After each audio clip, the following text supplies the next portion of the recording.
आज हम बात करेंगे कि जब एक महिला पर भगवान की कृपा होती है तो क्या-क्या संकेत दिखते हैं। कभी आपने महसूस किया है कि कुछ महिलाएं जीवन में असाधारण दिखती है, फिर भी उनके साथ कुछ असाधारण घटनाएं घटती रहती है।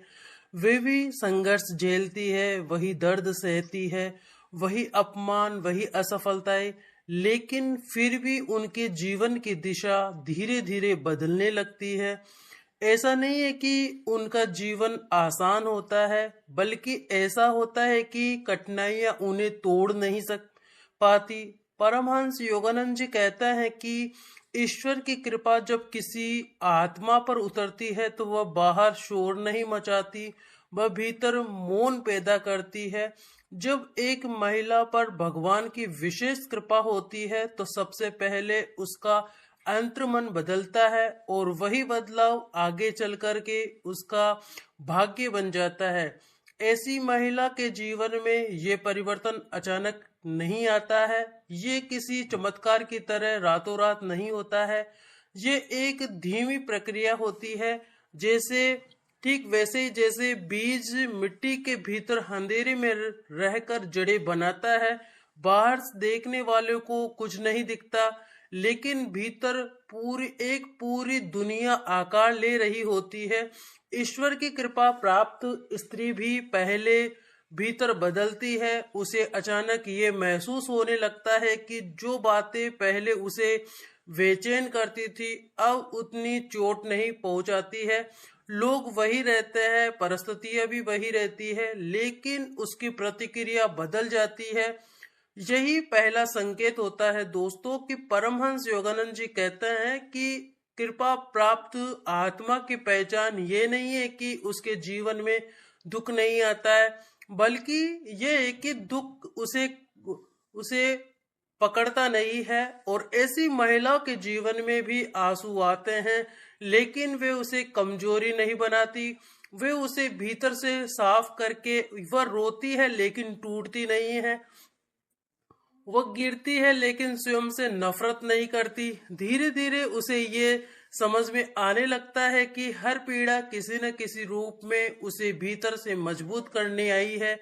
जब ईश्वर की कृपा किसी महिला पर होती है तो उसकी ऊर्जा बदलने लगती है। वह ऊर्जा शब्दों में नहीं, अनुभव में महसूस होती है।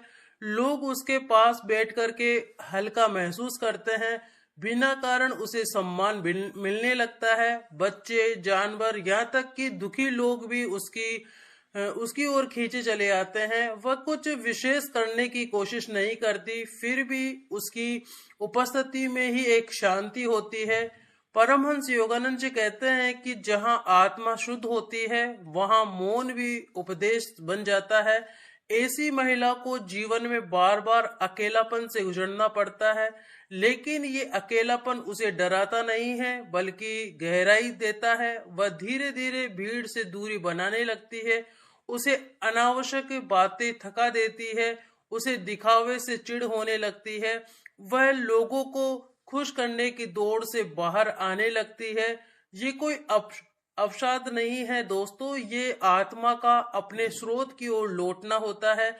परमहंस योगानंद जी कहते हैं कि जब आत्मा ईश्वर की ओर मुड़ती है तो संसार फीका लगने लगता है और भगवान की कृपा प्राप्त महिला अपने भीतर एक अजीब साहस महसूस करती है। वह साहस लड़ने का नहीं, सहने का होता है। और वह हर बात पर प्रतिक्रिया नहीं देती है, वह हर अन्याय पर चीखती नहीं है। वह जान चुकी होती है कि हर युद्ध तलवार से नहीं जीता जाता, कुछ युद्ध मौन से जीते जाते हैं, और यही मौन उसे दूसरों से अलग बनाता है।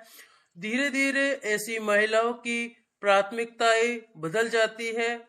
अब वह ये नहीं पूछती कि लोग उसे कितना पसंद करते हैं, बल्कि अब ये वह महसूस करती है कि वह स्वयं से कितनी सच्ची है।